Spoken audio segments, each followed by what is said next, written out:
నమస్తే, welcome to our channel. నేను సిరి. ఏపీలో వరదలు ఎలా ఉన్నాయో చూస్తున్నాం. అయితే ఇదే సందర్భంలో అక్కడ ఏపీ ముఖ్యమంత్రి చంద్రబాబు నాయుడు గారు అయితే ఒక సాహసం చేసిందని చెప్పుకోవాలి. ఏంటంటే అక్కడ మధురా నగర్, దేవి నగర్లో అంటే వరద నీరు ఎలా ఉంది, ఏంటి ఆ ఉధృతి ఎలా ఉందని చెక్ చేసే సమయంలో ఏంటంటే ఆ ట్రాక్ మీద, రైల్వే ట్రాక్ మీదకి అయితే ఎక్కడం జరిగింది. అయితే అదే సమయంలో ఒక ఎక్స్ప్రెస్ ట్రైన్ కూడా రావడం జరిగింది. అయితే అక్కడ అసలు సెక్యూరిటీ సిబ్బంది మరి ముఖ్యమంత్రి చంద్రబాబు నాయుడు గారిని ఎలా అనుమతించారు అంటే, ట్రైన్ వస్తున్న సమయం తెలిసి కూడా మరి అక్కడ సిబ్బంది ఏం చేస్తున్నారు అంటే త్రుటిలో ఒక పెను ప్రమాదం తప్పిందని అనుకోవాలి. ఈ విషయాన్ని మనకి వివరించడానికి మనతో పాటు ఉన్నారు ప్రముఖ సీనియర్ జర్నలిస్ట్ డివిఎస్ గారు.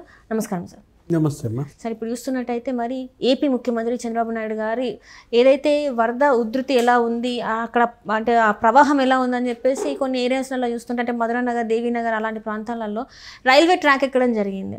ఆ సమయంలోనే ఏంటంటే ఒక ఎక్స్ప్రెస్ ట్రైన్ రావడం జరిగింది. అంటే పెను ప్రమాదం తప్పింది అనుకోవాలా? అసలు ఏంటంటే అక్కడ సెక్యూరిటీ చెప్పాలి కదా, అంటే ముఖ్యమంత్రి అయినా కూడా అక్కడ సిబ్బంది మరి ఈ టైంకి ట్రైన్లు వస్తున్నాయి ఏంది అని చెప్పకుండా ఎందుకున్నారు అంటారు? అసలు దీని వెనకాల ఏం జరిగింది అంటారు? మరి అది ఒక రకంగా సెక్యూరిటీ వైఫల్యంగా చూడాలి.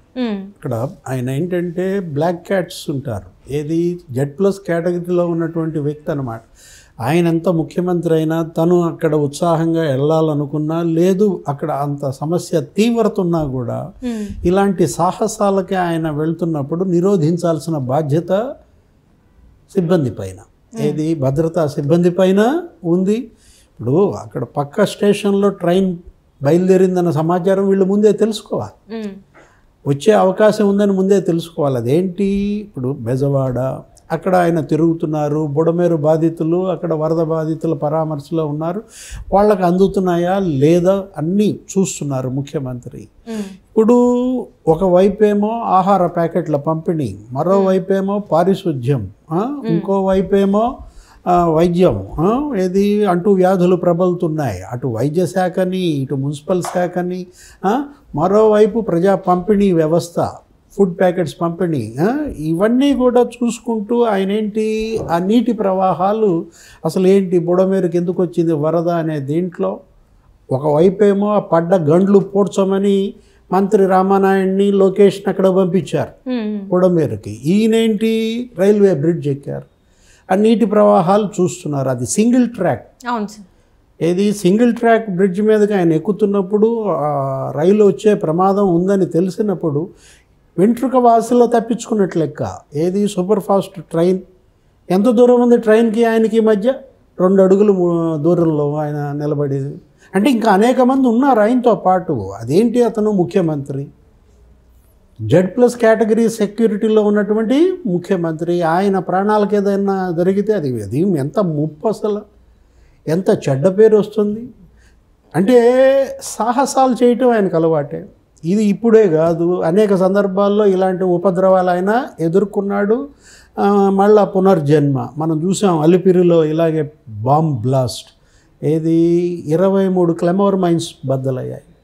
23 క్లెమోర్ మైన్స్ బద్దలైతే మన పవన్ కళ్యాణ్ కూడా చెప్పాడు ఏదో మీటింగ్లో మాట్లాడుతా, అసలు ఎవరన్నా ఉన్నారా అంత ధైర్యశాలి, ఆ సాహసవంతుడు అంటూ ఏమన్నాడు పవన్ కళ్యాణ్? 23 క్లెమోర్ మైన్స్ బద్దలైతే కారు వెహికల్ పైకి లేచి పిలిగింతరేసి కింద పడితే సింపుల్గా లేచి నుంచుని దుమ్ము దులుపుకొని నడుచుకుంటూ పదండి ముందుకన్నాడు. అది కదా ధైర్యం అంటే, అది కదా సాహసం అంటే, కార్యదక్షత అంటే. అంటే మిగతా వాళ్ళు ఎలా ఉన్నారు ఏంటి అనేది కనుక్కోవటం, వాళ్ళకి వైద్యం అందించటం నాయకుడి లక్షణం అన్నమాట. ఇప్పుడు ఇది కూడా ఏంటి, సాహసమే. ఏది సేవలో పడితే ఆయన అన్నీ మర్చిపోతారు. ఇప్పుడు బాధితుల సేవే ఆయన ముందున్నటువంటి లక్ష్యం. ఆ వరద బాధితులకు సేవ చేయాలి, ఆఖరి బాధితుడికి కూడా ప్రభుత్వం యొక్క చేయూత అందాలి, వాళ్ళలో భరోసా నింపాలి, ఊరటనివ్వాలి. కొండంత అండగా ఇవాళ ప్రభుత్వం నిలబడితే తప్ప వాళ్ళు కోలుకోలేని పరిస్థితి. ఎవరు? విజయవాడ విలవిల్లాడుతోంది. బుడమేరు అసలు విజయవాడ చరిత్రలోనే లేనంత నష్టాన్ని చేసిందనమాట. 60,000 కుటుంబాలు ఇప్పటికీ నీళ్లల్లో నాంతున్నాయి. 60,000 ఇళ్ళు ఇప్పటికీ నీళ్లలోనే ఉన్న పరిస్థితి. నీవు చూసావు ఆ విజువల్స్ కూడా. 5 అడుగుల నుంచి 8 అడుగుల లోతున అసలు రోడ్లు మునిగిపోయాయి. అలాంటిది మనం చూస్తున్నాం ఇవాళ 6వ రోజు. 6 రోజులుగా ఆయన కనీసం 2 గంటలు నడువాల్సిన పాపాన పోలేదు. 20 గంటలు జనంలోనే తిరుగుతున్నాడు. ఏది నీళ్ళల్లో నడుచుకుంటూ వెళ్తున్నాడు. ఆ జేసీబీ ఎక్కి తిరుగుతున్నాడు. జేసీబీ ఎక్కి 24 కిలోమీటర్లు వెళ్ళటమా అంటే అసలు క్యాన్వాయ్కి ఆయన దొరకట్లేదు. ముఖ్యమంత్రి ఎక్కడున్నాడు అని క్యాన్వాయ్ పోలీసు సెక్యూరిటీ వాళ్ళు ఎత్తుక్కోవాల్సి వస్తుంది.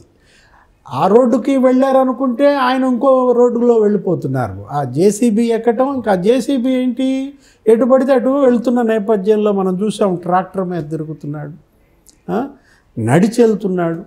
ఇవాళ ఏంటి 6 లక్షల ఎకరాల్లో పంట నీట మునిగింది. కనీ విని ఎరుగని విపత్తు అన్నమాట.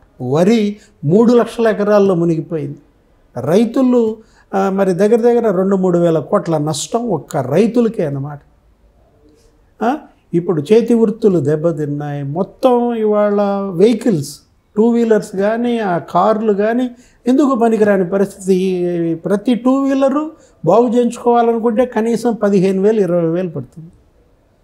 కార్లు బాగు చేయించుకోవాలంటే నీకు కనీసం 1,00,000-2 లక్షలు అయ్యే అవకాశం ఉందన్నమాట.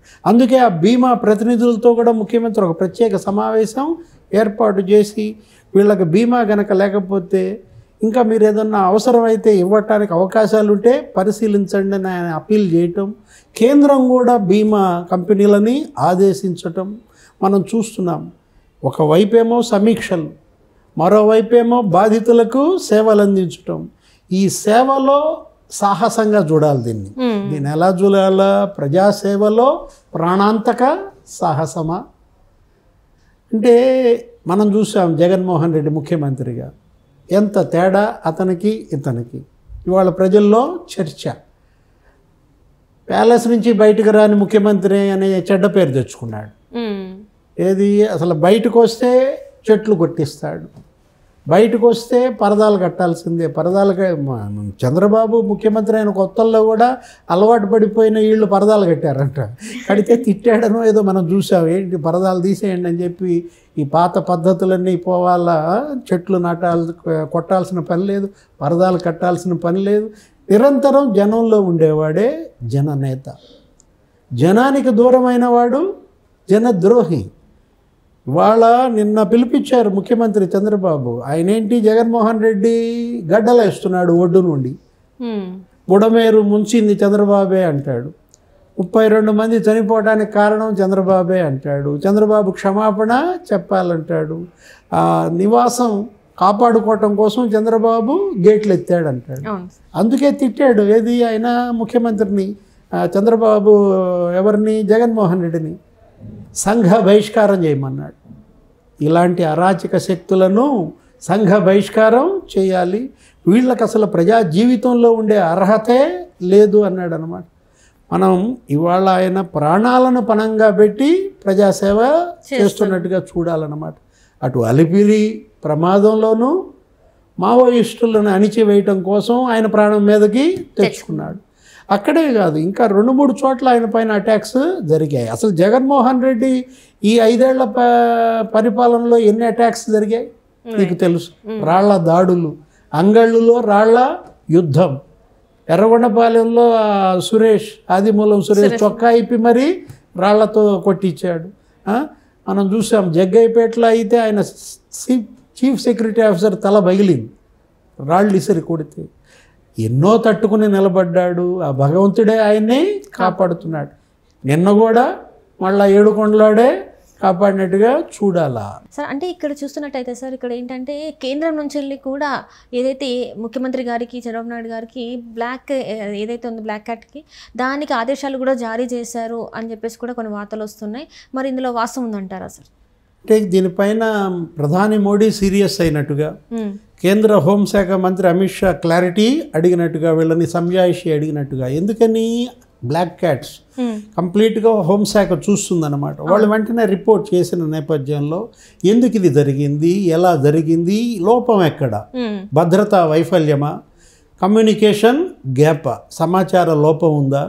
ఇవాళ మరి ఆయన ప్రాణాలు మనం చూసాం. ఏది ఇలాంటి సందర్భం మళ్ళీ ఇంకోసారి పునరావృతం కాకూడదు. ఎందుకు ఆయన ఈ Z+ కేటగిరీ భద్రత ఇచ్చారు? ఎందుకు ఆయనకి ఎవరికీ లేనట్టుగా ఏ ముఖ్యమంత్రికి లేనంత భద్రత కల్పించారు? ఇప్పుడు black cats special protection group ఎందుకు ఇచ్చారు ఆయనకి? కారణం ఇదే అన్నమాట.